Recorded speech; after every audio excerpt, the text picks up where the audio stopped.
Dieu va vous montrer des choses qui sont des potentialités pour vous, mais quand vous lisez la parole, vous devez la prendre pour vous, pas juste pour ce groupe spécial de personnes vraiment spéciales, mais chaque promesse dans la parole de Dieu est pour vous.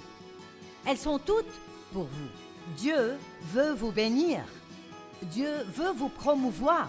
Dieu veut vous élever. Dieu veut vous utiliser. Dieu veut vous guérir. Amen.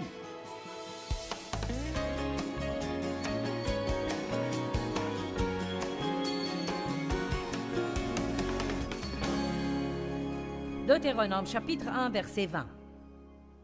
Je vous ai dit, vous voici arrivés près de la région montagneuse des Amorites que notre Dieu nous donne. C'est Moïse qui dit cela. Vois, le Seigneur ton Dieu t'a remis le pays. Monte, prends-en possession, comme le Seigneur, le Dieu de tes pères, te l'a promis. Ne crains pas, ne te laisse pas abattre.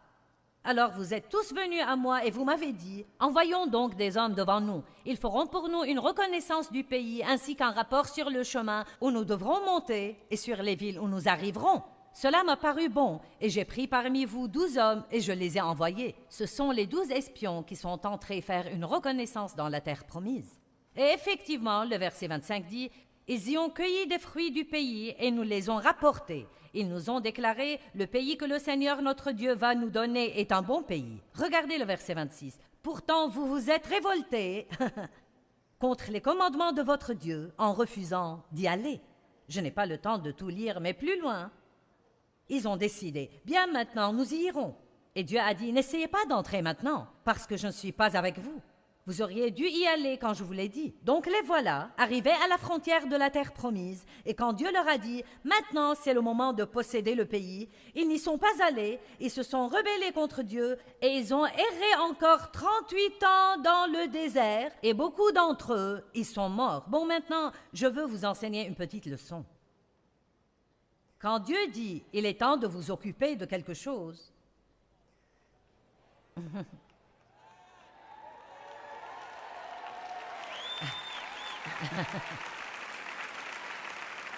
quand Dieu vous dit de vous occuper de quelque chose, il y a une onction pour le faire à ce moment-là. Et vous ne pouvez pas le mettre de côté jusqu'à un moment plus pratique ou un moment apparemment plus facile ou un moment où vous vous sentez prêt, parce qu'alors vous pouvez décider, j'en ai marre de supporter ça, je pense que je vais m'en occuper maintenant, et puis vous rendre compte que Dieu ne vous a pas oint à ce moment-là. Nous devons apprendre que quand Dieu touche des choses dans nos vies, il faut le prendre sérieusement. Si Dieu s'occupe d'une mauvaise attitude chez vous, il faut agir. S'il s'occupe de vous concernant le manque de pardon chez vous, agissez en conséquent. Ne donnez pas l'excuse que c'est difficile de pardonner aux gens. Je vais vous dire ce qui est difficile. Haïr les gens, c'est bien plus dur que de pardonner aux gens. Le pardon est facile comparé à la haine et l'amertume et au ressentiment et au fait d'être plein de poison tout le temps. Si Dieu est en train de s'occuper d'une habitude que vous avez et qui est destructrice, si Dieu est en train de mettre son doigt dessus, alors vous ne devez même pas penser que vous ne le pouvez pas, parce que Dieu ne va jamais s'occuper de vous à propos de quelque chose sans vous donner la capacité d'arriver à la victoire. Mais vous devez le croire. J'ai été sexuellement abusée par mon père pendant des années, et quand j'ai quitté la maison, je pensais quitter le problème. J'ignorais que j'avais le problème avec moi gravé dans mon âme. Il était dans mes pensées, il était dans mes émotions, dans ma volonté, et affectait toutes les relations que j'avais, ma relation avec Dieu, ma relation avec moi-même, mes relations avec les autres personnes. Vos secrets vous rendront malade.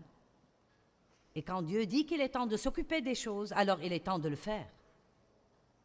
Mon premier mariage était un cauchemar. J'ai épousé un homme qui avait beaucoup de problèmes comme moi, sinon plus, et il courait les autres femmes et était un petit voleur et un escroc. Et donc, ça n'a jamais marché. 5 années de ce cauchemar, nous avons eu un enfant. Et finalement, avons divorcé. Il est allé en prison. Et j'ai rencontré Dave qui était né de nouveau, un jeune luthérien rempli du Saint-Esprit. Et comme je vous l'ai dit, il voulait une épouse. Il était sorti avec 3 femmes. Il essayait, en fait, de prendre possession du pays. Il pouvait... Il pouvait le voir avec les yeux de la foi et il sortait pour le prendre. Laissez-moi vous dire. Donc, écoutez, il a su qu'aucune des trois n'était la bonne et puis il m'a vu en train de laver la voiture de ma mère. Il m'a trouvée mignonne en short, les cheveux remontés sur le sommet de la tête, en train de fumer ma cigarette et boire ma bière ou autre chose. Et il a dit, tu veux laver ma voiture quand tu auras fini avec celle-là? J'ai dit, si tu veux qu'elle soit lavée, lave-la toi-même. Et il m'a raconté ce qui lui était venu à l'esprit. Cette fille est pour moi. Voilà, ou bien il était complètement fou, ou il était guidé par l'Esprit de Dieu. Nous sommes sortis seulement 5 fois, puis on s'est mariés. Il devait aller vite avant de comprendre sur quoi il tombait. Donc, après 3 semaines de notre mariage, Dave m'a dit, « Qu'est-ce qui ne va pas chez toi? » Je ne savais pas que j'avais un problème. Je pensais que tous les autres avaient un problème, mais pas moi. Peut-être que vous aussi ne savez pas que vous êtes le problème.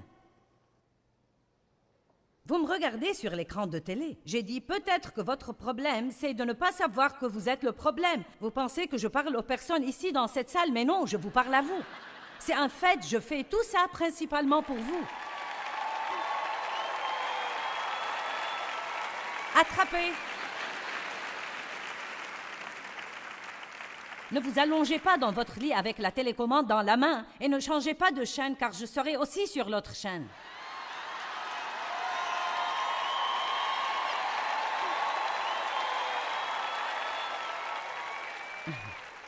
Vous ne pouvez pas filer. Si vous regardez la télé, vous allez me trouver. Et donc, je ne savais pas que j'avais tous ces problèmes. Dave et moi allions à l'église, vous savez. Il aimait Dieu, j'aimais Dieu, je croyais en Jésus, j'étais née de nouveau, mais je ne m'occupais pas de mes problèmes. Donc un soir, Dave et moi sommes allés à un service de l'église et il y avait une femme qui témoignait qu'elle avait été abusée par son père. Son histoire était au fait si semblable à la mienne qu'il s'en était vraiment effrayant. Elle avait géré son problème différemment de moi. Elle était devenue une prostituée et avait eu plein de problèmes. Et puis, elle avait rencontré un homme de Dieu et raconté comment Dieu avait fait avec elle et l'avait guérie. Elle avait écrit un livre.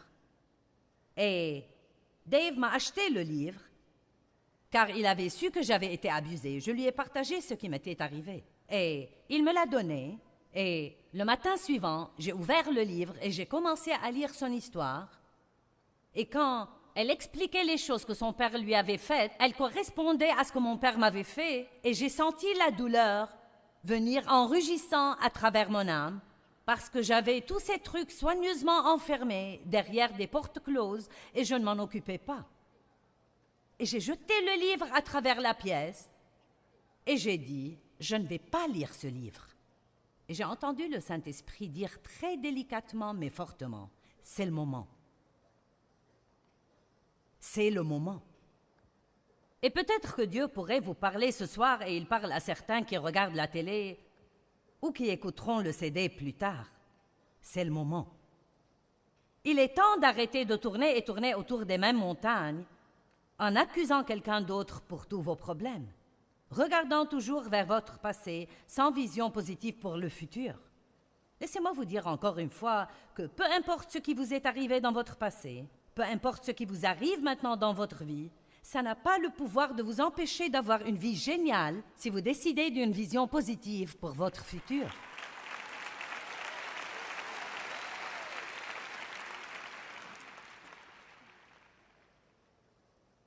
La deuxième mauvaise mentalité qu'ils avaient et dont je voudrais m'occuper est « quelqu'un d'autre doit faire cela pour moi ».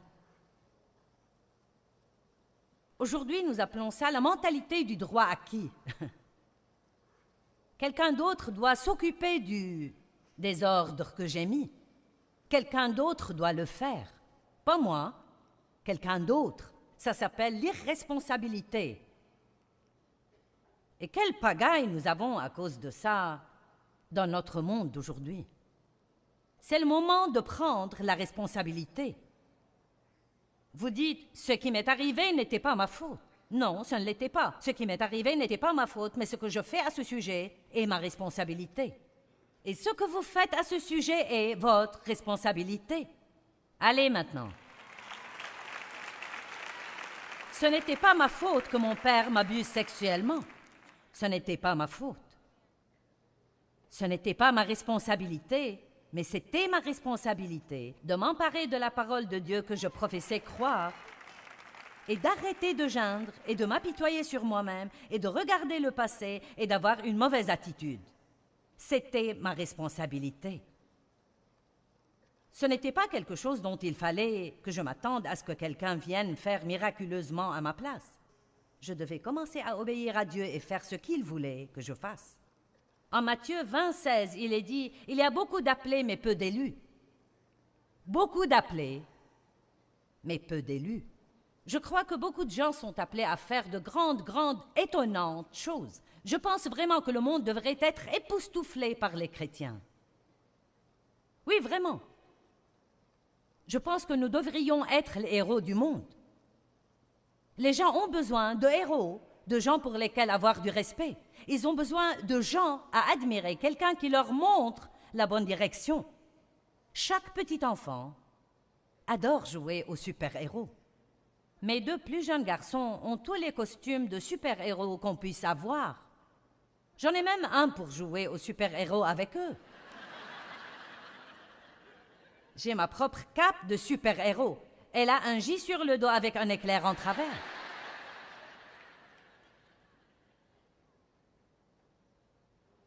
Si nous apportions au monde un exemple de Jésus,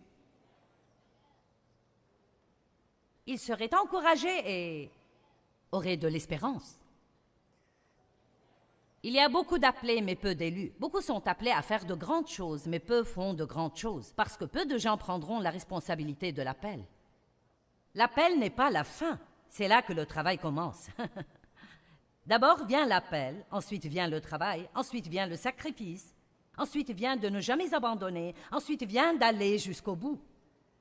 Beaucoup de gens sont appelés à faire de grandes choses, mais nous avons un mauvais état d'esprit, nous avons une mauvaise mentalité concernant ce que Dieu nous demande de faire. Tout le monde a les mêmes opportunités. Tout le monde a la totalité de la puissance de Dieu à disposition, mais pas tout le monde n'est désireux de faire sa part. Une des choses que nous ne pouvons pas déléguer, et je délègue beaucoup, mais vous ne pouvez pas déléguer la responsabilité personnelle. Amen. Maintenant, en Josué, chapitre 1, versets 1 à 3, et vous trouverez beaucoup de choses semblables. La plupart de ces choses dont je parle, vous les trouverez dans ce livre. C'est le chapitre 17, Mentalité du désert, numéro 2. Quelqu'un le fera à ma place, je ne prends pas la responsabilité. Et Josué 1 à 3, nous voyons que la Bible dit ceci. Après la mort de Moïse, serviteur du Seigneur, le Seigneur dit à Josué, fils de Nun, qui était aide de Moïse, « Moïse, mon serviteur, est mort. » Bon, c'est un constat très intéressant car si vous savez ce qui s'est passé avant ça, c'était « Pourquoi donc Dieu dirait-il que Moïse est mort ?» Josué savait bien que Moïse était mort. Ils avaient déjà pleuré Moïse pendant 30 jours. Donc, pourquoi dire que Moïse est mort? Parce que ça implique en fait quelque chose de très important et qui n'est pas explicite dans le texte. Et ce qui est impliqué, c'est « Il est maintenant temps pour toi de prendre de nouvelles responsabilités. » Parce que, voyez-vous, Moïse faisait tout pour les Israélites. Il faisait même leur repentance. Ils ne se repentaient pas pour leurs péchés. Quand ils agissaient stupidement et péchaient, Moïse allait supplier Dieu de ne pas les tuer. Et je pense que nous devons réaliser ce soir que peut-être certaines de nos anciennes façons de faire les choses sont mortes et c'est un nouveau jour. Et Dieu dit, il est temps de s'occuper des trucs. Il est temps de monter dans un nouveau niveau de responsabilité. Il est temps d'arrêter de remettre les choses à plus tard jusqu'à un moment plus opportun. Maintenant, il est temps. Amen? Qui ne veut plus tourner et tourner autour de la même montagne stupide encore une fois? Très bien. Bon, si vous ne voulez pas tourner autour, il reste seulement une chose et c'est passer à travers. La seule sortie, c'est à travers. Vous m'entendez? La seule sortie, c'est à travers. Moïse est mort, donc maintenant lève-toi. Ça veut dire lève-toi et avance. Donc maintenant lève-toi, prends sa place, passe le Jourdain que voici, toi et tout ce peuple, vers le pays que je leur donne aux fils d'Israël. Et j'aime ceci. Et tout lieu que foulera la plante de vos pieds, ce lieu même, je vous l'ai déjà donné. Wow! Est-ce que quelqu'un voit ce qui est dit? Il y a tant encore que je vois avec les yeux de la foi devant moi, je le vois pour ma vie, mais je ne peux pas le posséder en restant juste à la frontière de la terre promise, à pleurnicher et me lamenter sur combien c'est difficile. Dieu a déjà payé pour ça avec le sang de son Fils. C'est déjà acheté et payé. Voici, il a dit, lève-toi, prends sa place, passe le Jourdain que voici, toi et tout ce peuple, vers le pays que je leur donne, aux fils d'Israël, et tout lieu que foulera la plante de vos pieds, je vous l'ai déjà donné. Amen. Je ne peux pas juste me tenir ici et dire, bien, quelqu'un d'autre le fera à ma place. Ne puis-je pas juste prier pour cela? Oh là là, nous devons prier. Mais souvent, quand vous priez, Dieu vient et vous montre quelque chose à faire. Oh oh! Je vais répéter. Parfois, quand vous priez, Dieu vient et vous montre quelque chose à faire. Donc, nous prions encore, espérant qu'il choisira quelqu'un d'autre. Eh bien, Dieu, qu'est-il arrivé à ma joie? Je ne sais pas pourquoi je suis si mécontent. Et puis, tout d'un coup, vous vous souvenez que vous avez traité quelqu'un vraiment mal, et Dieu dit, tu dois t'excuser, tu dois aller t'humilier et lui dire que tu avais tort et corriger cela. Je ne peux pas lui dire que j'avais tort, je ne peux pas m'excuser. Quand vous priez, Dieu vous montre des choses. La Bible dit, regarde la fourmi. Elle n'a pas de chef ni de superviseur.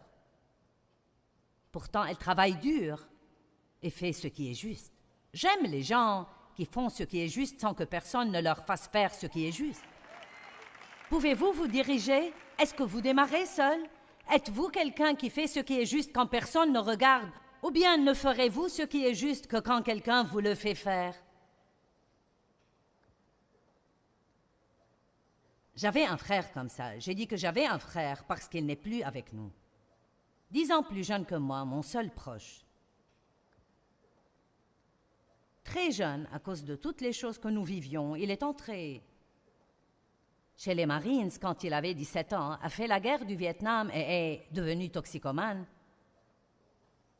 Et n'a jamais été bien dans sa vie. Nous avons essayé de l'aider. Il a même vécu avec Dave et moi de nombreuses années. Et tant que je le faisais se lever pour travailler, il allait au travail.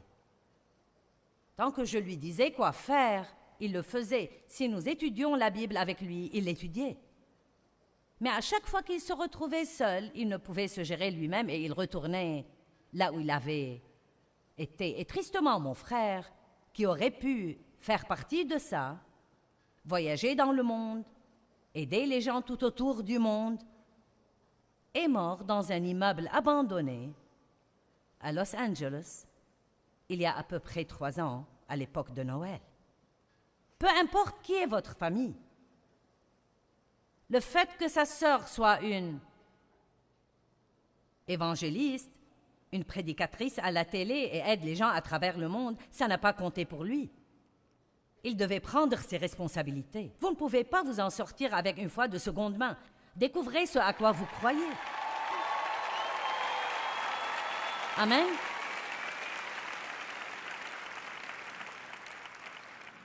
Personne ne le fera à votre place. Il est temps de vous aguerrir et de vous lever et de dire Je vais prendre possession du pays que Jésus est mort pour me donner. Si quelqu'un peut avoir ce que Jésus est mort pour lui donner, je peux avoir ce que Jésus est mort pour me donner. Il y a tant de choses merveilleuses dans la parole de Dieu qui nous enseignent ce que Dieu veut que nous ayons, et vous ne pouvez agir comme si quelqu'un d'autre devait tout faire pour vous.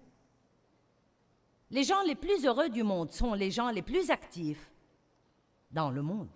Franchement et sincèrement, je ne sais pas quels sont mes problèmes. Je n'ai pas le temps d'y penser. Si je voulais y réfléchir, je pourrais vous en nommer 10 sur le champ, mais je n'ai pas de temps à perdre avec ça. Dieu dit qu'il s'occupera des choses, donc nous prions à leur sujet, nous jetons nos soucis sur lui, restons occupés à aider quelqu'un d'autre, et d'une manière ou d'une autre, ça s'arrange tout seul. Vous savez, une chose qui était extraordinaire pour moi, parfois quand Dieu ne me donne pas d'onction pour résoudre mes problèmes, je veux dire je ne peux pas m'aider. Il n'y a pas une seule chose que je puisse faire pour me sortir d'une situation où je suis. Il met son onction sur moi pour aider quelqu'un d'autre. J'ai tendance à penser que c'est un truc de Dieu.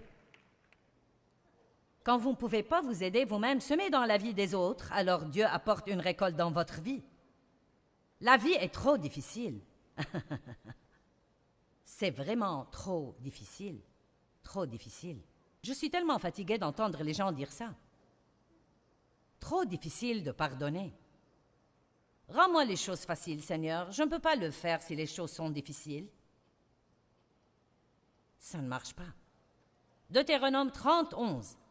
Car ce commandement que je te donne aujourd'hui n'est pas trop difficile pour toi, ni hors de ta portée. Le commandement que je te donne aujourd'hui n'est pas trop dur pour toi. Pouvez-vous dire ce soir, quoi que Dieu me demande de faire, je peux le faire avec son aide. Vous voyez, certains ne le disent même pas. Dites tous, quoi que Dieu me demande de faire, je peux le faire. Rien n'est trop dur avec Dieu. Toutes choses sont possibles avec Dieu. Mais le diable chuchote à votre oreille et essaye de mettre une pensée fausse dans votre tête. Ça ne changera jamais. Ça fait 20 ans que ça dure, sûrement que ça ne changera pas. Tu devrais l'oublier. Rien de bon ne t'arrivera jamais. Et ça, juste quand vous voulez dire « je ne vais pas abandonner ». Apprenez comment dire « je ne vais pas abandonner ». Vous n'avez vraiment rien d'autre à faire que persévérer. Qu'allez-vous faire d'autre? John Wesley, le merveilleux, formidable John Wesley, dont nous entendons parler et admirons, voici un véritable extrait de son journal intime. Dimanche 5 mai le matin, et prêché à Sainte-Anne et on m'a demandé de ne plus revenir. Dimanche 5 mai, après-midi, et prêché à Saint-Jean et le diacre a dit « Va dehors et reste-y ». Dimanche 12 mai, le matin, et prêché à Saint-Jude, ne peut pas retourner là-bas non plus. Dimanche 19 mai, le matin, et prêché dans une autre église. Les diacres se sont réunis et ont dit que je ne pouvais pas revenir. Dimanche 19 mai, après-midi, et prêché dans la rue et été chassé à coups de pied. Dimanche 26 mai, l'après-midi, et prêché dans un pré et été chassé du pré par un taureau qui avait été lâché pendant le service. Même un taureau était après lui. Dimanche 2 juin le matin, et prêché en extérieur à la limite de la ville et été chassé de la route. Même jour, dimanche 2 juin, dans l'après-midi, et prêché dans un grand pâturage. 10 000 personnes sont venues m'écouter. Oui! Pourquoi? Parce qu'il a dit, je vais juste continuer à prêcher. Vous n'allez pas me faire taire. Vous n'allez pas me faire abandonner. Je vous dis, endurez, et la Bible parle beaucoup d'endurance, je crois que ça veut dire survivre au diable. J'aimerais vous partager quelque chose qui est arrivé par courrier. Quelqu'un a écrit du Wisconsin et a dit « À l'époque où j'étais en classe de 3e, j'essayais d'échapper aux difficultés de la vie. Les enfants se moquaient de moi parce que j'étais petit. Ma grand-mère m'avait donné ma première boisson alcoolisée à 9 ans et donc je suis devenu alcoolique et ai fini en prison pour 7 mois. Des années plus tard, j'ai entendu Joyce prêcher et j'ai depuis écouté son programme. J'ai appris combien la vie chrétienne est extraordinaire quand vous vivez dans les fruits de l'esprit et étudiez la parole de Dieu comme une manière de vivre. Et je souligne cela. Étudiez la parole de Dieu comme une manière de vivre. Vous savez, renouveler votre intelligence, c'est oublier votre passé et utiliser vos yeux spirituels et commencer à marcher dans la parole de Dieu.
Père, je te remercie pour la parole, pour toutes les belles personnes qui sont ici et pour l'opportunité d'être ici dans cette église.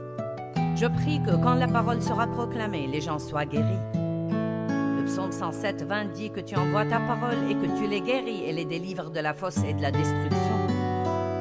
Aussi, je m'attends à ce que les gens soient guéris physiquement et mentalement, émotionnellement, spirituellement, de toutes les manières. Merci aujourd'hui de ce que nous pouvons apprendre. Amen. Je veux vous parler aujourd'hui d'avoir un rêve pour votre vie. Il est très important d'avoir des rêves et des visions, et je ne pense pas que vous ayez besoin d'en recevoir un de la part de Dieu. Vous pouvez en avoir un. La Bible dit que les vieux auront des songes et les jeunes gens des visions. Je pense que souvent les gens restent là à attendre un événement surnaturel. Une fois, ils attendent une parole prophétique, une apparition angélique qui leur donne en fait une certitude sur ce qu'ils sont supposés faire. Mais la plupart du temps, vous devez juste aller de l'avant et découvrir par vous-même. Beaucoup pensent « je ne sais pas ce que Dieu veut que je fasse ». Pourquoi ne pas essayer plusieurs choses et trouver assez vite ce qui marche et ce qui ne marche pas? Je voulais vraiment être utilisé par Dieu. J'étais juste rempli du désir d'être utilisé par Dieu. Et donc, j'ai simplement commencé à faire quelques trucs. Notre église emmenait des gens dans les rues le samedi matin et distribuait des tracts. Et pour être honnête, ce n'est pas quelque chose pour lequel je me sens très douée, mais je voulais servir le Seigneur. Alors j'y allais. Il faisait froid, je n'étais pas à l'aise. Nous traînions nos enfants jusqu'aux rues du centre-ville à Saint-Louis chaque samedi. Et le premier tract sur l'évangile que j'ai donné, le gars l'a remis dans ma main et a dit « je ne le veux pas ». Et a ajouté quelques mots choisis. Et ensuite, j'ai travaillé dans une petite garderie. Eh bien... Pourquoi est-ce que vous riez? Ça n'a pris aux enfants et à moi que 2 semaines pour savoir que ce n'était pas vraiment mon onction. Et vous savez, je devrais dire que j'étais juste le genre de personne qui était déterminée de servir Dieu. Je voulais être utilisée par Dieu et donc... j'ai essayé différentes choses. Parfois, vous avez juste à... C'est un peu comme quand vous achetez des vêtements. Vous devez les essayer pour trouver ce qui va. Et je pense que souvent, c'est comme cela dans la vie. Vous devez juste essayer des trucs pour pouvoir trouver ce qui va. Donc, ne soyez effrayés de sortir, d'avoir des rêves, d'avoir des visions, des espérances, et croyez toujours au miracle. Il y a des rêveurs qui ne travaillent pas. et des travailleurs qui ne rêvent pas. Et les deux sont mauvais. Donc, pensez à cela. Et si vous êtes une personne dure à la tâche, mais vous n'avez pas de rêve? Beaucoup de gens sont comme cela. Ils se lèvent juste le matin et ils vont et font ce qu'il y a à faire là, mais ils n'ont aucune espérance ni aucun rêve au-delà du chèque du vendredi et des factures à payer et de recommencer la semaine suivante. Et quand nous vivons comme ça, nous nous ennuyons tellement. C'est exactement la même chose, la même chose, la même chose. Ennuyeux, ennuyeux, ennuyeux. Est-ce qu'il n'y a rien de plus que cela dans la vie? Quand est-ce que quelque chose de passionnant va m'arriver? Et donc, ils sont passifs. Vraiment. Si vous travaillez, vous devez avoir un rêve.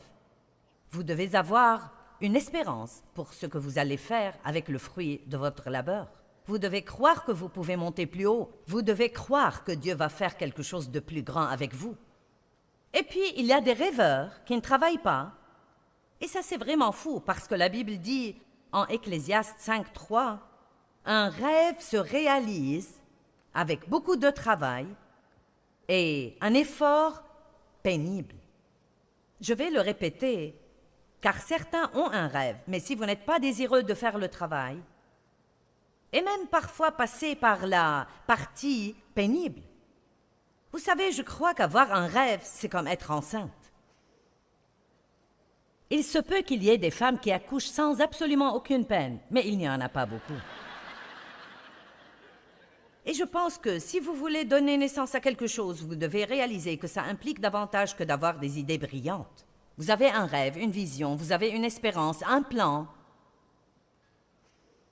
Mais vous devez être désireux de travailler et de passer tout ce par quoi vous allez passer pour le voir se réaliser. Je veux vous demander ce matin si vous avez le cœur d'un finisseur.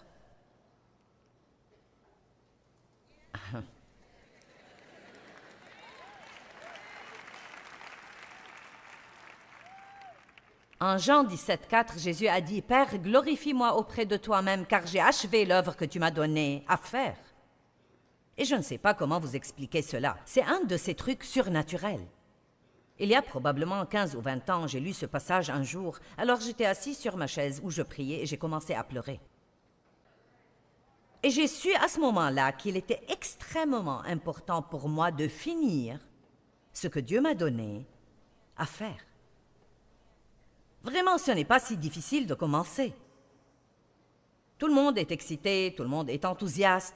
Comme c'est nouveau, ça vient avec une certaine quantité d'émotion et d'enthousiasme. Mais tout cela va s'atténuer. Vous allez arriver au point où plus personne n'applaudit. Il n'y a plus que vous, et vous commencez à vous demander si ça va s'arrêter. Et c'est là que vous devez décider si vous allez pouvoir aller jusqu'au bout avec Dieu. Et ça peut être aussi simple que de décider que vous allez sortir des dettes, décider de recouvrer la santé. Beaucoup de gens ont une mauvaise santé, mais vous n'êtes pas obligé de rester en mauvaise santé. Vous pouvez faire des choses pour vous aider à retrouver la santé. Et il se peut que ça prenne du temps, mais vous le pouvez. J'aimerais que le pasteur prie pour moi. Oui, c'est bon, nous allons prier autant que vous voulez, mais un rêve se réalise avec la prière, pas mal de travail et un effort pénible. Beaucoup de gens ont des souhaits, mais nous avons besoin de la volonté. Nous n'avons pas besoin de nous asseoir et de dire « je voudrais ». Nous avons besoin d'avoir la détermination. Et vraiment, c'est enthousiasmant. Personne n'est plus mécontent que celui qui reste là à espérer que quelque chose de bon va lui arriver, mais sans jamais faire d'effort pour le voir arriver. J'ai entendu quelque chose que j'ai aimé. Plus vous en faites, plus vous êtes capable d'en faire, et moins vous en faites, moins vous êtes capable d'en faire. Je veux répéter. Plus vous en faites, plus vous êtes capable d'en faire, et moins vous en faites, moins vous êtes capable d'en faire. Ayez un rêve pour votre vie. Que vous vouliez sortir des dettes, avoir une maison propre et voir votre mariage être un mariage vraiment réussi, pas seulement correct où on se débrouille, un mariage du type « nous allons tenir, mais je ne t'apprécie même pas ». Et ne pensez pas que c'est l'autre personne qui va tout régler. Vous ne pouvez probablement pas tout faire pour ça. Mais que diriez-vous de venir devant Dieu et de dire « Dieu, je vais faire tout ce que tu me dis de faire et puis je vais te laisser t'occuper du reste ». Ou peut-être vous avez le rêve ou la vision d'être utilisé par Dieu, ou peut-être vous êtes venu ici et la vérité, c'est que vous n'avez aucun rêve au-delà du dimanche après-midi. Ce que vous allez faire demain, je ne sais pas. Juste attendre et voir ce qui arrive, je pense. Il ne se passera rien dont vous pourrez être fier, je peux vous le dire. Vous devez avoir un plan et être capable de concevoir. Une femme ne peut pas être enceinte si elle ne peut pas concevoir. Et le mot concevoir veut dire croire. Donc dans le naturel, vous concevez la semence d'un mari et vous devenez enceinte. Dans l'esprit, vous concevez spirituellement la semence des rêves et de l'espérance et de la foi que Dieu met en vous et vous êtes enceinte. Mais ce n'est pas tout, n'est-ce pas? Combien vont passer la grossesse? Combien vont être en travail et accoucher? On ne parle pas seulement d'accouchement. On n'est pas immédiatement à la maternité. Il y a le travail puis l'accouchement. Amen? Maintenant, les gars, vous n'avez qu'à faire marcher votre imagination ce matin parce que j'aime utiliser cet exemple quand je prêche sur ce sujet. Que voyez-vous pour votre avenir? En Genèse 13, nous voyons une situation où Dieu a béni Abraham et son neveu Lot à un tel degré. Ils ont eu tellement de bétail et ils ont eu tellement de serviteurs que les serviteurs eux-mêmes se battaient entre eux pour savoir quel troupeau allait avoir l'herbe. Les gens trouvent n'importe quel sujet pour se battre. Et donc Abraham, qui était un homme de Dieu vraiment sage, a pris l'initiative et est allé voir Lot et a dit « Je te prie qu'il n'y ait pas de conflit entre nous. » Voilà qui attire l'attention de Dieu. Les artisans de paix attirent son attention. Nous voulons que tout le monde soit en paix avec nous, mais voulez-vous être un artisan de paix? Il est allé voir Lot qui était son neveu, qui n'aurait rien eu si Abraham ne l'avait pas béni. Et il aurait été facile d'avoir l'attitude. Et qui crois-tu que tu es? Tu n'aurais rien si ça ne venait pas de moi. S'il y a un problème ici, c'est moi qui prends l'herbe. Mais non, il est allé à lui et a dit « Je t'en prie qu'il n'y ait pas de conflit entre nous. » Si vous êtes marié et que vous avez une dispute avec votre mari ou votre femme, voulez-vous être le premier qui vient faire la paix?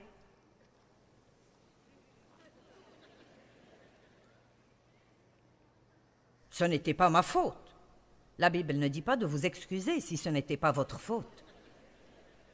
Ou seulement si c'est votre faute. Les gars, vous êtes un peu silencieux là. J'ai dit, voulez-vous être celui qui fait le premier pas et fait la paix, même si vous pensez que vous n'étiez pas fautif? Si vous faites cela, Dieu va vous honorer. Dieu va vous honorer si vous faites ce qu'il faut pour maintenir la paix. Je prie qu'il n'y ait pas de conflit entre toi et moi. Vous choisissez, écoutez ceci, il a dit, choisis la partie de la vallée du Jourdain que tu veux et je prendrai ce qui reste. Quelle attitude humble. Donc évidemment, Lot choisit la meilleure partie et ce qui restait à Abraham, je devine, n'était pas aussi bien. Il aurait pu avoir une mauvaise journée. Il aurait pu se dire « Je dois tout recommencer ». Je pense que tout recommencer parfois est vraiment excitant.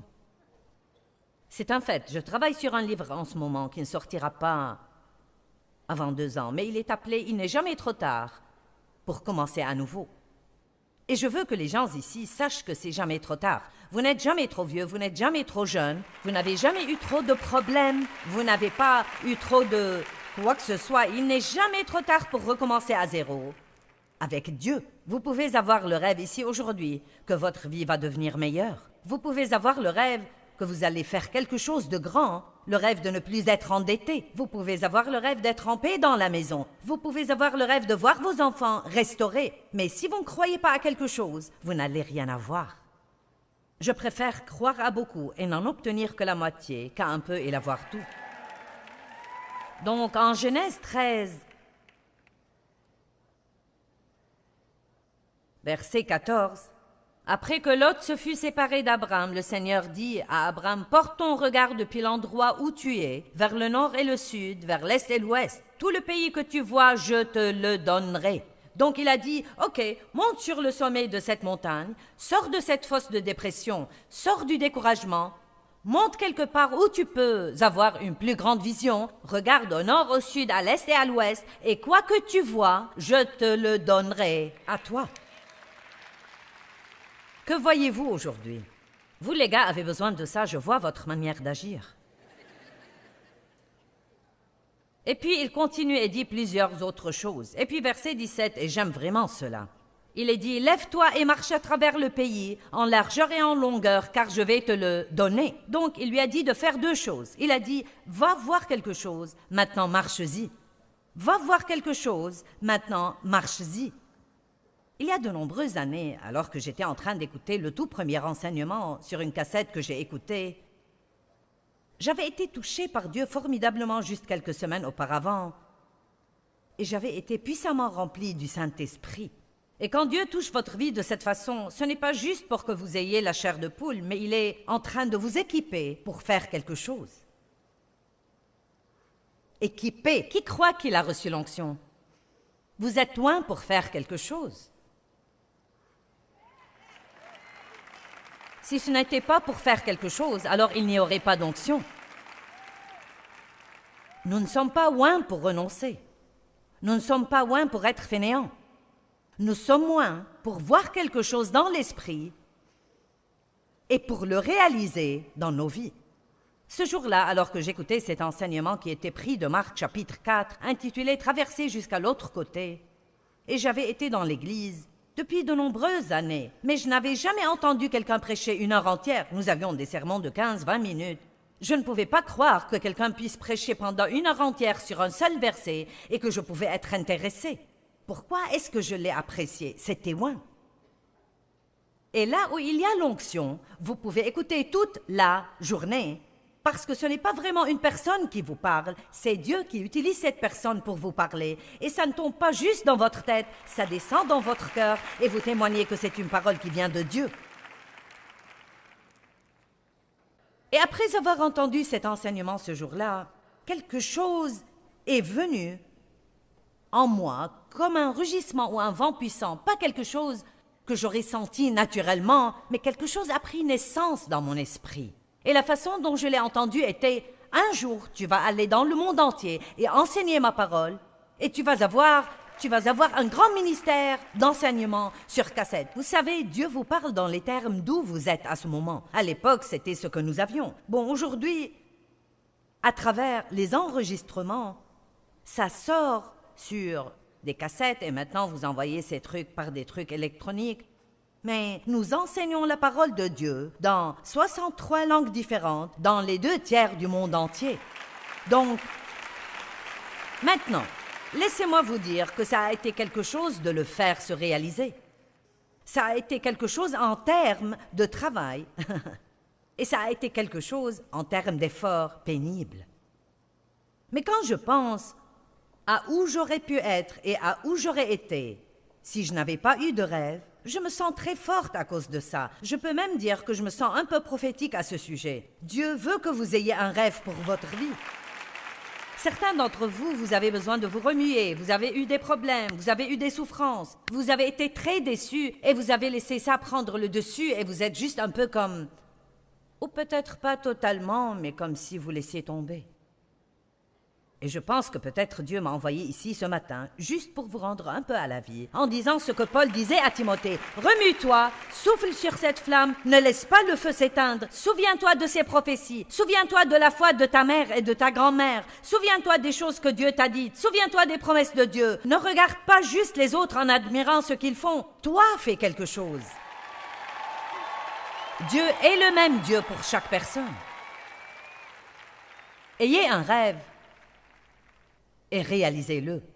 Il y a quelque chose qui vaut vraiment le coup d'être vu en Genèse 15, verset 1. Après ces événements, la parole de l'Éternel fut adressée à Abraham dans une vision en ces termes. « Sois sans crainte, Abraham, je suis moi-même ton bouclier, ton abondante compensation et ta récompense sera très grande. » Donc, voici Dieu qui donne à cet homme Abraham une grande parole pour sa vie. Et Abraham répond en disant, « Dieu, que me donneras-tu? Je m'en vais sans enfant, et l'héritier de ma maison, c'est mon serviteur Eliezer de Damas. Que Que peux-tu me donner, Dieu? Tout ce que j'ai, je n'ai même pas d'enfant à qui le laisser. Je vais devoir le laisser à cet employé. » Verset 3, et il ajouta, « Tu ne m'as pas donné de descendance. Et celui qui est né dans ma maison sera mon héritier. » Il ne l'a pas dit une fois, il l'a dit 2 fois. Il était absolument convaincu que Dieu n'était pas en train de lui parler à lui. Dieu est en train de vous parler à vous aujourd'hui. À vous. À vous. Ok, ne rendez pas cela si difficile, je n'ai qu'un temps limité. À vous.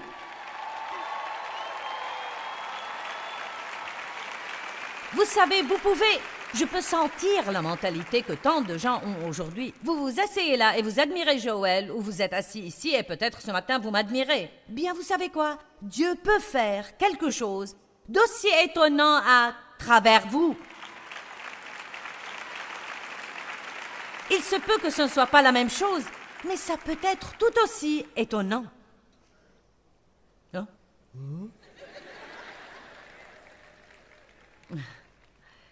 Vous devez être capable de concevoir. Je veux qu'un tas de gens aujourd'hui tombent enceints.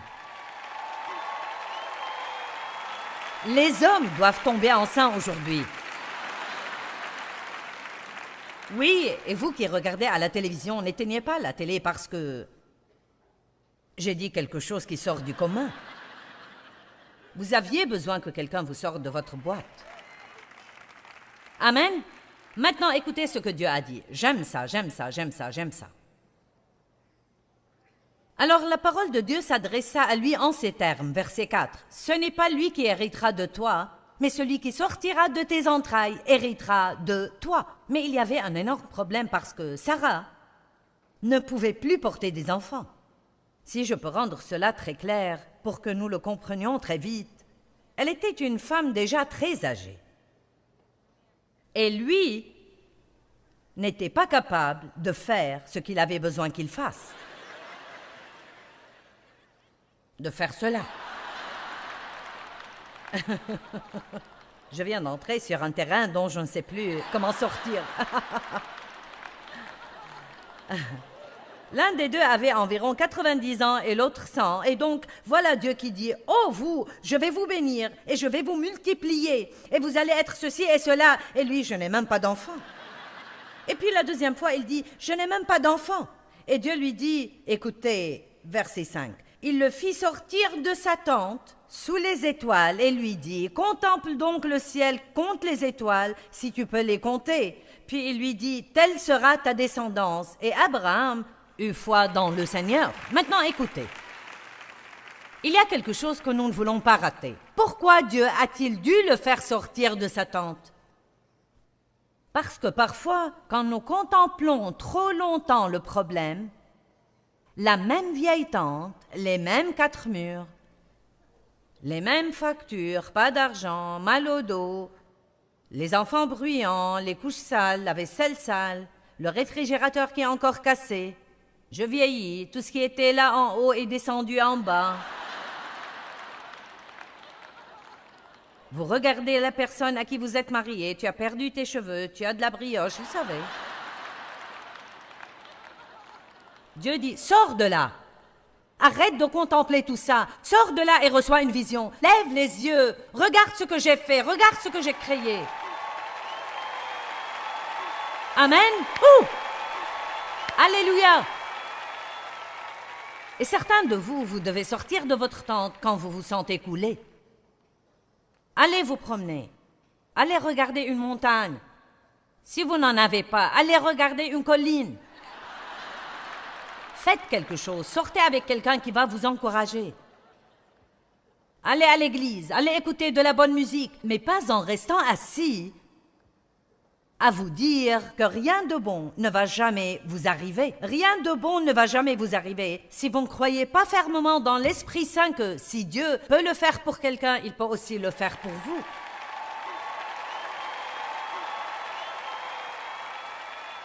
Les vieux auront des songes et les jeunes gens des visions. Joël 2, 28. Et dans les actes, sur mes serviteurs et sur mes servantes, je ferai descendre mon esprit. Hommes et femmes, grandement et puissamment, utilisés par Dieu.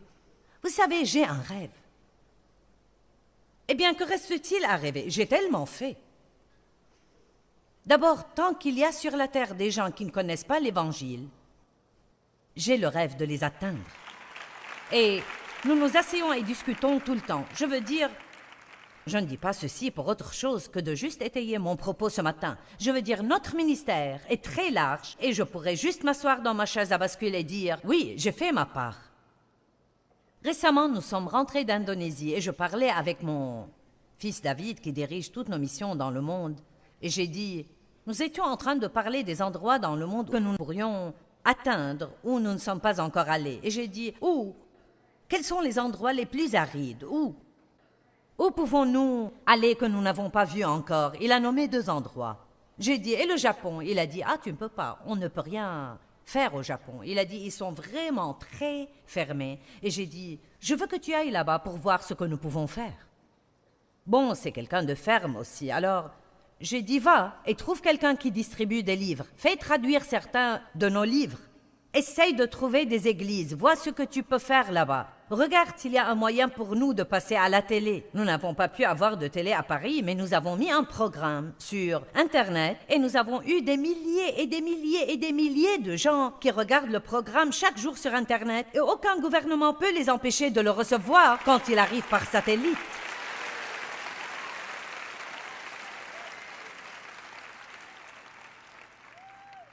Donc vous attendez et voyez, je le déclare juste en avance. Nous allons faire quelque chose au Japon. Les portes vont s'ouvrir, l'Évangile va être prêché là-bas. Je crois que je serai capable d'être à la télé et multiplier les âmes qui vont être sauvées maintenant. Cette année, à mon anniversaire, j'aurai 70 ans. Voilà. Dodie et moi avons fait un pacte. Elle a dit, j'ai 80 ans cette année et toi 70. J'ai dit, je vais te dire, quand tu auras 100 ans et moi 90, je viendrai ici le dimanche et je prêcherai. Vous devez avoir un rêve. Les gens me demandent, quand est-ce que vous prenez votre retraite? Ne me parlez pas de retraite. Comment voulez-vous prendre la retraite d'un appel sur votre vie? Ce n'est pas un travail pour lequel je suis allée postuler et après tant d'années, j'ai une pension et je peux m'arrêter. J'espère que quand Jésus viendra me prendre, je serai en train de faire ça. Et vous savez quoi? Mon don, c'est ma bouche.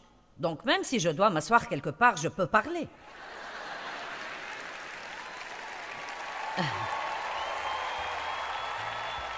Ayez un rêve pour votre vie.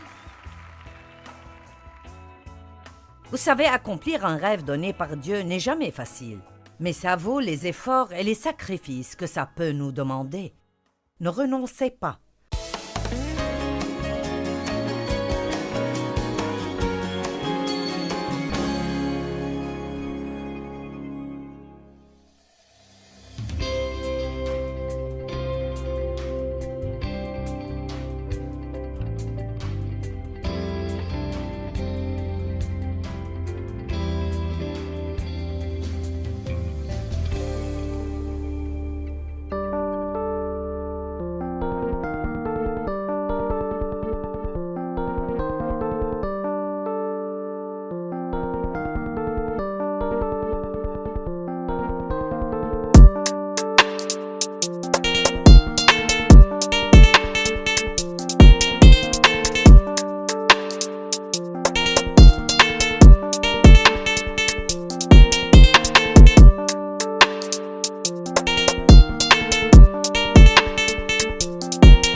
Laissez-moi vous parler un peu de la grossesse. D'abord, la plupart des gens sont enthousiastes quand ils apprennent qu'ils attendent un bébé. C'est « Oh, nous allons avoir un bébé, un bébé !» Quand un homme dit cela, j'ai envie de lui dire « Ce n'est pas toi qui vas l'avoir. » Tu ne sais absolument rien de ce que c'est. Nous sommes enceintes, tu n'es pas enceinte. Ce ne sont pas tes hormones qui vont changer, tes chevilles ne vont pas gonfler. Aucun petit bébé ne va coincer ses orteils dans ta côte et te donner l'impression que tu vas te mettre à coasser.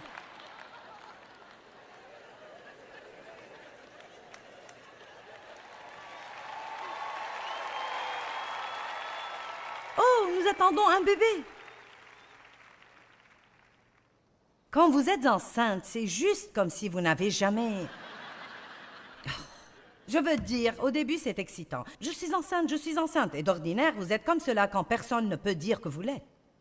Et c'est aussi comme cela avec vos rêves et vos visions. Nous avons quelque chose à l'intérieur de nous. Et donc, peut-être le portier de la compagnie dit « Un jour, j'aurai mon propre business. » Et les gens le regardent en pensant « Oui, c'est ça. » Bien, il est enceint de quelque chose, un rêve pour sa vie qui ne se voit pas encore.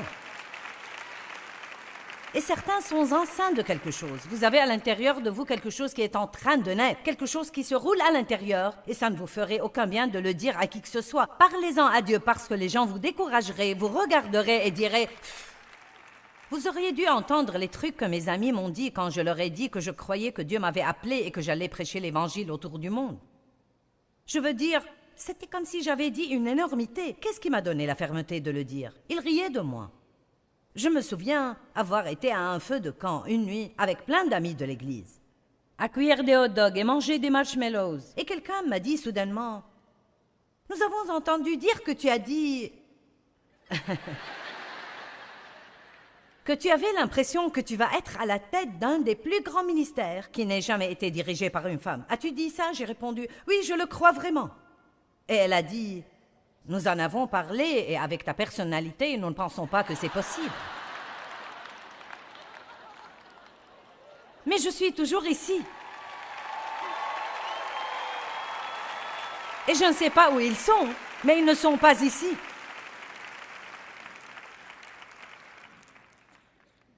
Laissez-moi vous dire quelque chose. S'il n'y a que vous et Dieu qui croient en vous, alors continuez de croire. J'ai dit, s'il n'y a que vous et Dieu qui croient en vous, alors vous devez continuer de croire. Je ne pense pas que les gens soient volontairement décourageants, mais pour être honnête, il arrive qu'ils le soient. Et croyez-moi, vous ne pouvez pas être fâchés parce que Dieu ne leur a pas parlé comme il vous a parlé. Il n'a pas mis dans leur cœur ce qu'il a mis dans le vôtre. Et à moins que Dieu n'ouvre leurs yeux, ils ne le voient pas. Portez votre bébé jusqu'à son terme. Vous n'allez même pas avoir l'air enceinte pendant longtemps. Avons-nous ici quelqu'un qui est enceinte de peut-être 1 ou 2 mois? Il y a quelqu'un? Allez, quelqu'un, est-ce que vous pouvez venir ici très vite? Venez ici. Allez, très vite. C'est votre moment de gloire. Vous allez être une star.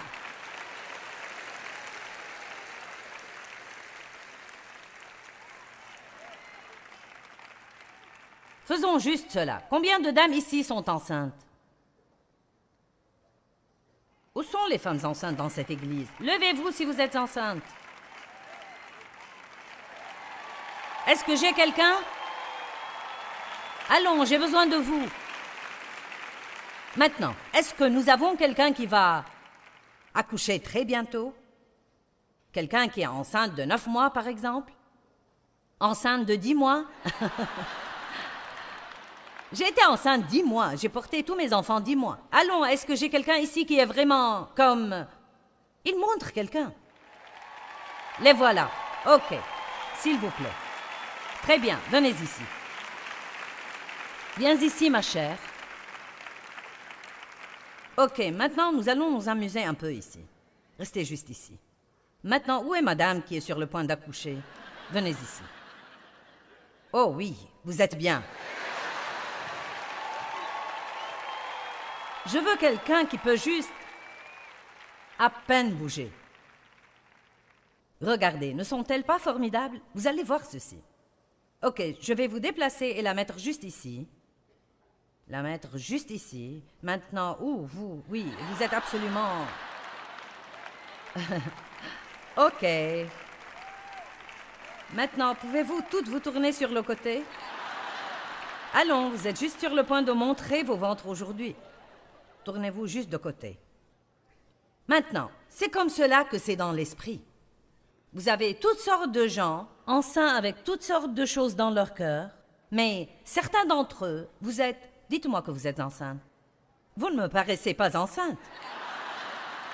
Dites-moi que vous êtes enceinte. Vous ne me paraissez pas du tout enceinte. Et vous? Je ne sais pas.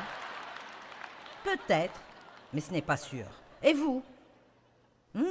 Depuis combien de temps? Oh.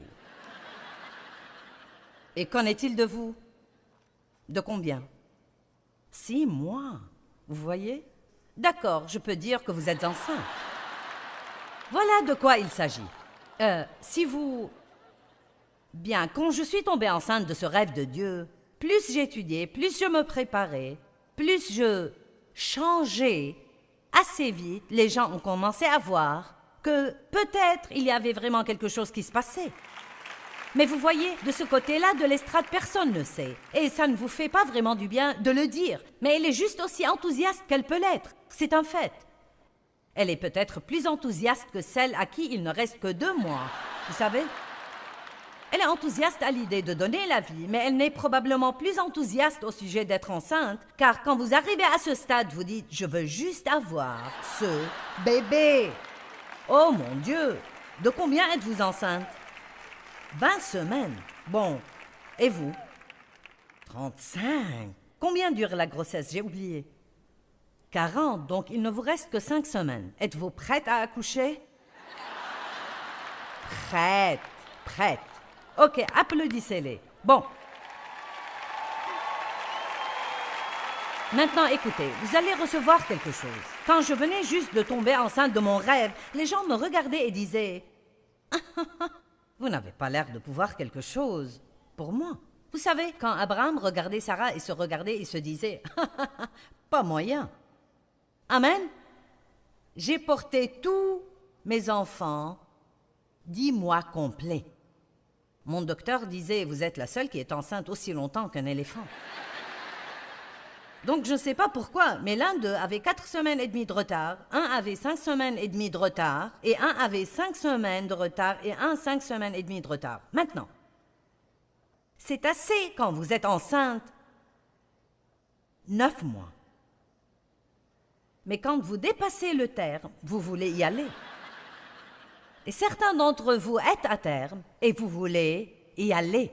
Mais il y en a aussi qui ont dépassé le terme et qui veulent vraiment, vraiment y aller. Ma valise était prête pendant si longtemps. Je devais alors tout déballer et puis, 2 fois je faisais cela. J'avais en fait dépassé le terme et le docteur m'a envoyé à l'hôpital et a essayé de provoquer l'accouchement.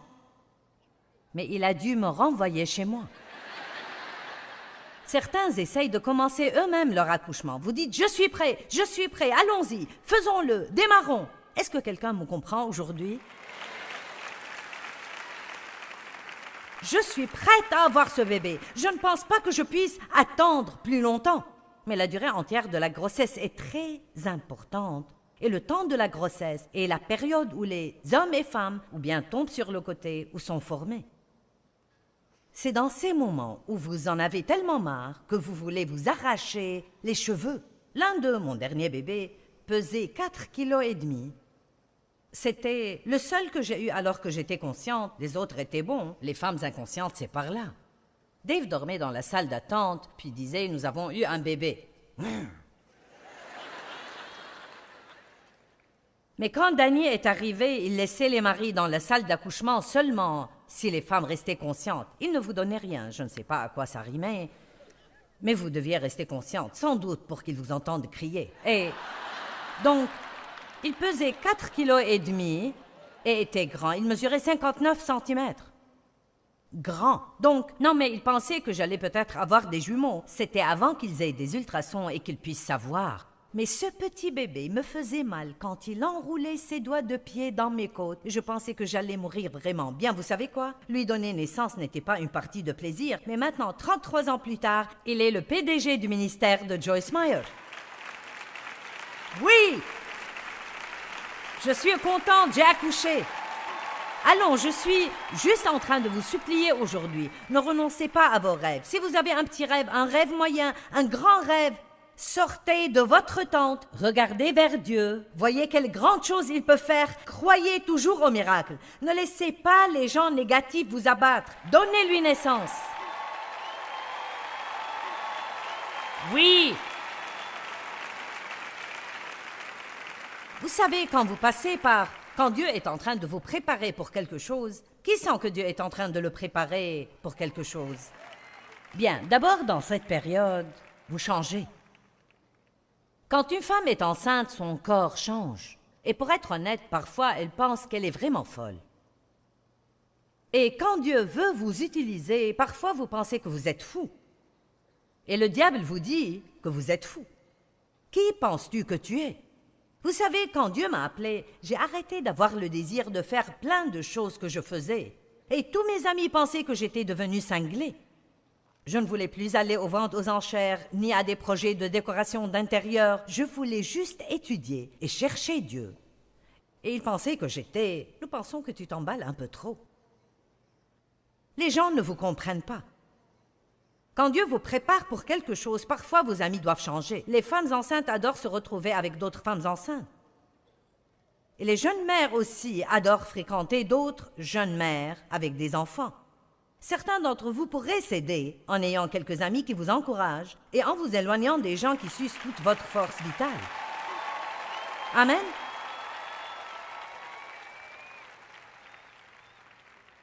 Quand vous allez avoir un bébé, vous devez changer certaines habitudes et vous devez changer votre façon de penser sur plusieurs choses. En fait, quand vous allez avoir un bébé, je parle au plan naturel et spirituel, vous devez laisser votre ancienne vie.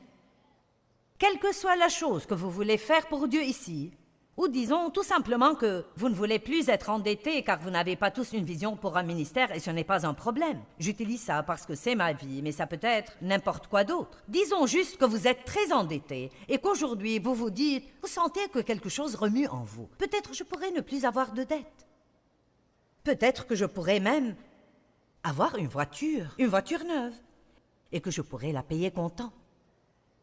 Peut-être que je pourrais être une de ces rares personnes qui peuvent acheter une maison et la payer en entier. Peut-être que je pourrais en arriver à ne pas avoir de traite à payer chaque mois. Ok, maintenant, voilà la chose que je veux que vous saisissiez. En espérant que vous allez avoir un rêve. Donc maintenant, vous êtes enceint. Ok, nous entrons dans les dettes à pleine pelletée. Nous en sortons en creusant à la petite cuillère.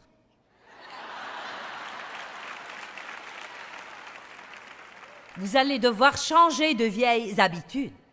N'achetez pas quelque chose juste parce que c'est en solde alors que vous n'en avez même pas besoin, en laissant le diable vous dire « Ne manque pas ça, tu vas économiser 50%. » Non, vous avez perdu 50% en achetant cette chose-là. Je ne vais pas enseigner sur les dettes. C'est un temps de préparation. Jésus est passé par des temps de préparation. Matthieu chapitre 20, versets 20 à 22. Ok. La mère de 2 garçons vint à Jésus et lui dit, « Seigneur,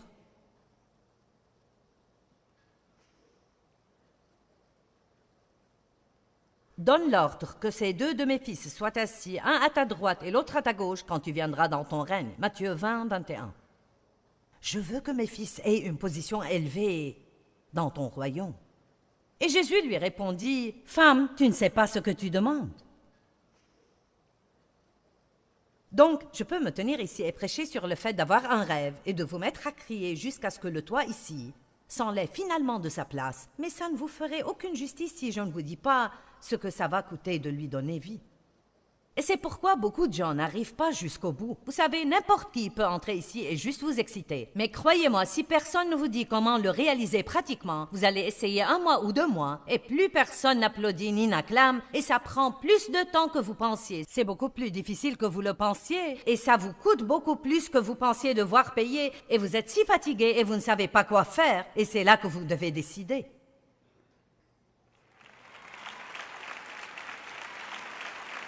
Amen. Ce n'est pas pour me vanter, mais ce que je suis en train de partager avec vous a beaucoup de valeur. Je me sens très forte au sujet de ce que je partage, parce que le peuple de Dieu ne devrait pas tout le temps être soumis à quelque chose. Nous pouvons crier que nous sommes la tête et non la queue, mais il est temps que nous devenions la tête et non la queue. Amen.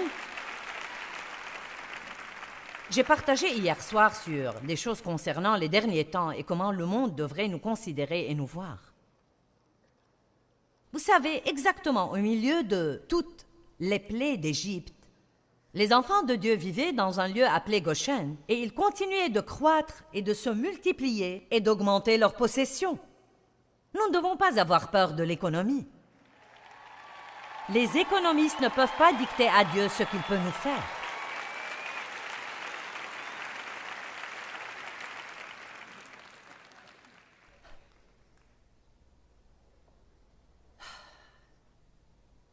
Regardez les étoiles, sortez de la tente. Ayez un rêve et une vision. Tombez enceinte de quelque chose. Quelque chose. Et passez toute la période de la grossesse. N'avortez pas. N'accouchez pas prématurément. Oh, nous voulons toujours le faire par nous-mêmes, comme Abraham. Bon, le bébé met trop de temps, alors j'ai une idée. C'était l'idée de Sarah. Les femmes ont beaucoup d'idées brillantes. Tu prends ma servante et tu couches avec elle, et c'est comme cela que Dieu le fera. Quand Dieu met trop de temps, nous voulons comprendre comment Dieu va le faire et lui donner un « Bon, Dieu, j'ai une idée, faisons-le comme ceci. »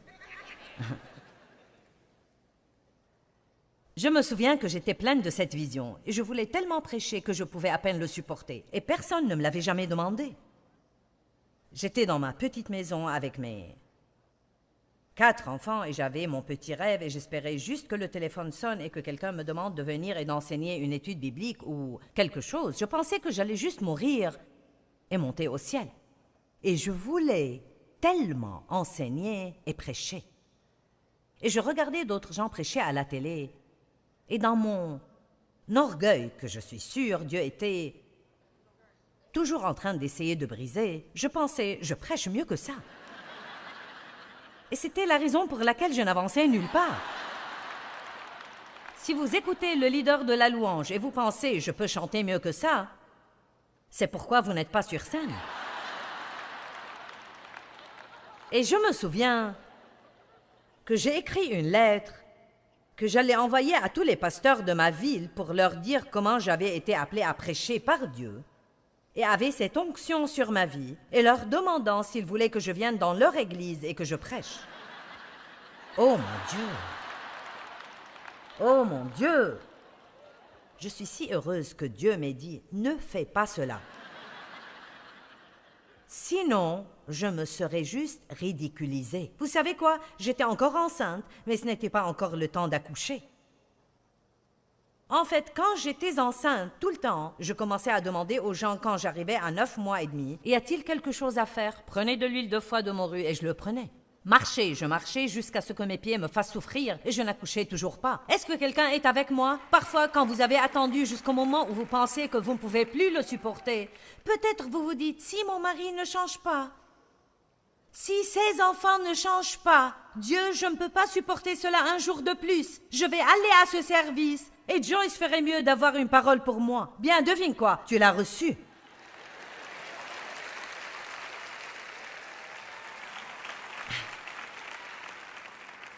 Maintenant, rapidement, il y a plein de choses qui arrivent quand vous portez cette chose de Dieu et que Personne ne peut vous aider. Nous nous fâchons contre les gens parce qu'ils s'en fichent de nous. Allons bon, et pour être honnête, les choses par lesquelles vous passez, personne ne peut vous faire sentir mieux parce que c'est Dieu qui est en train de le faire en vous. Vous ne le comprenez même pas. Mais vous devez tenir bon et laisser juste Dieu le faire. Quand Esther est allée dans le harem du roi, elle y est allée avec la vision d'être utilisée pour délivrer le peuple de Dieu d'un désastre imminent. Et je n'ai pas le temps de faire le tour de tous ces domaines, mais il y a tant de choses merveilleuses là-dedans. En Esther, chapitre 2, verset 12, « Le tour de chacune des jeunes filles d'aller chez le roi Assuérus, après avoir employé 12 mois à s'acquitter de ce qui était prescrit aux femmes. Donc, la fille a attendu 12 mois. Elle n'était même pas enceinte, elle était enceinte 12 mois, c'est pire que moi. Car c'est ainsi que s'accomplissaient les jours de leurs préparatifs. »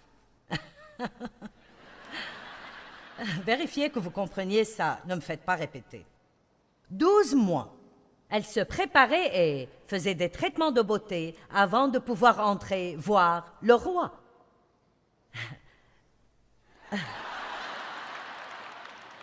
Nous avons quelques personnes lentes ici aujourd'hui. Ok, lisons-en un peu plus. 6 mois avec de l'huile de myrrhe et 6 mois avec des aromates parfumés et les choses pour la purification des femmes. Écoutez-moi bien, sachez que j'avais besoin d'aromates avant que Dieu ne me lâche en public. J'avais besoin de doux parfums. J'avais besoin d'à peu près 12 ans de traitement de beauté, pas 12 mois, et je parle du fait que j'avais besoin d'une belle âme. J'avais un don, je pouvais prêcher, j'aurais pu le faire après que Dieu m'ait appelé, dès que j'ai appris quelque chose, car quand Dieu vous donne, vous pouvez le faire. Mais ça ne veut pas dire que vous êtes prêt à le faire. Ça ne veut pas dire que vous êtes préparé à le faire. Beaucoup de gens ont un don qui peut les mener quelque part, mais pas assez de caractère pour les y maintenir une fois qu'ils y sont.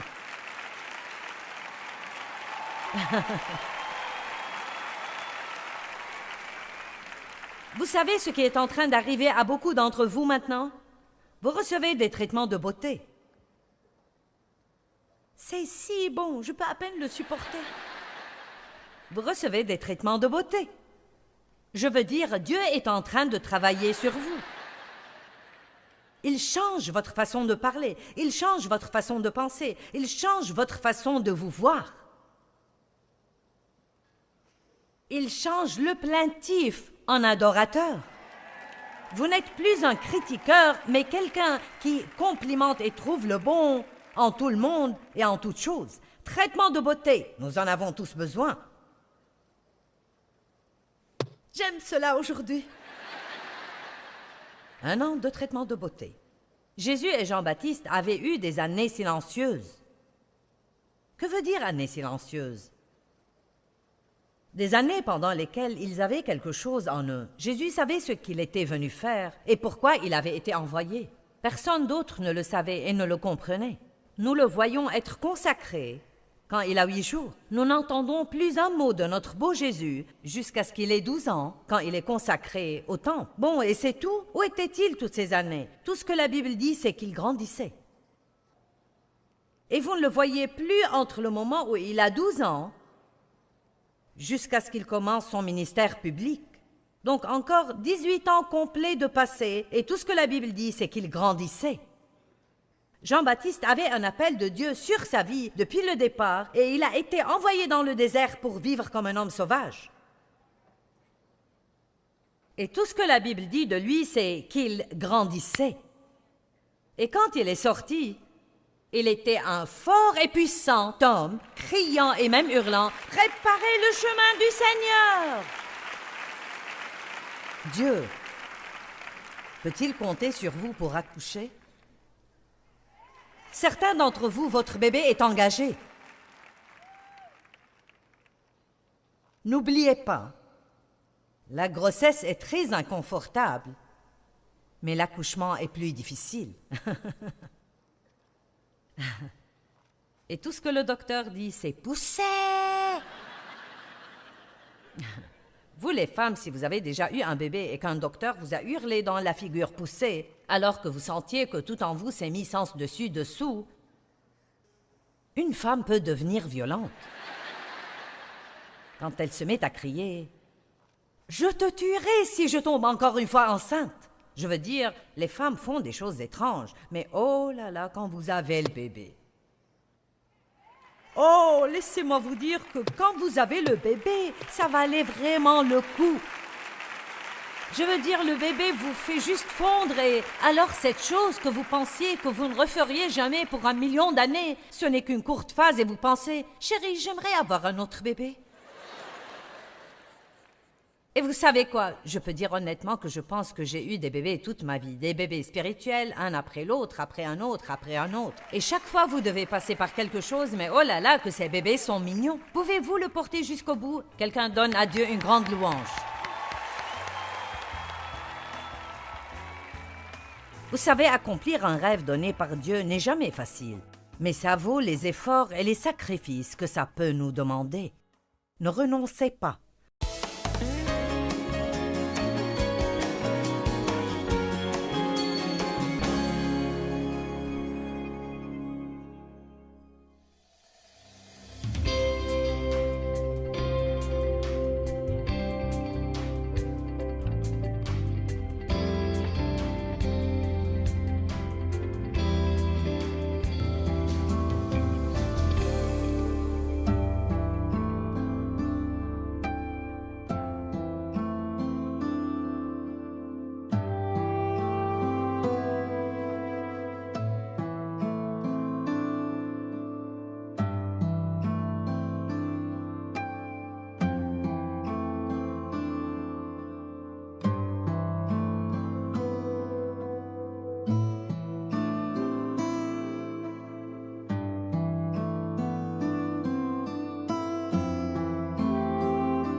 xưa mình là của nhau, thế nhưng đâu rồi? Trong giấc mơ của người giờ đây có anh không người hỡi? Bao đắm say ta có bên người còn đâu, làn tuyết trắng mùa đông khóc nhau, nhìn từng con phố ngày xưa vắng lặng, nhìn làn tuyết trắng buồn sẽ có quay. Ngày xưa ấy một lần lầm lỡ, thế nhưng lại đau vì ta mất nhau. Người không thứ tha đời ta ngỡ ngàng, để cho thương nhớ về trong lỡ làng. Ngày ta xa một ngày mùa đông, tuyết rơi lạnh cóng, xót xa hoài mong. Bóng tuyết rơi một đời tạ tới, đóng băng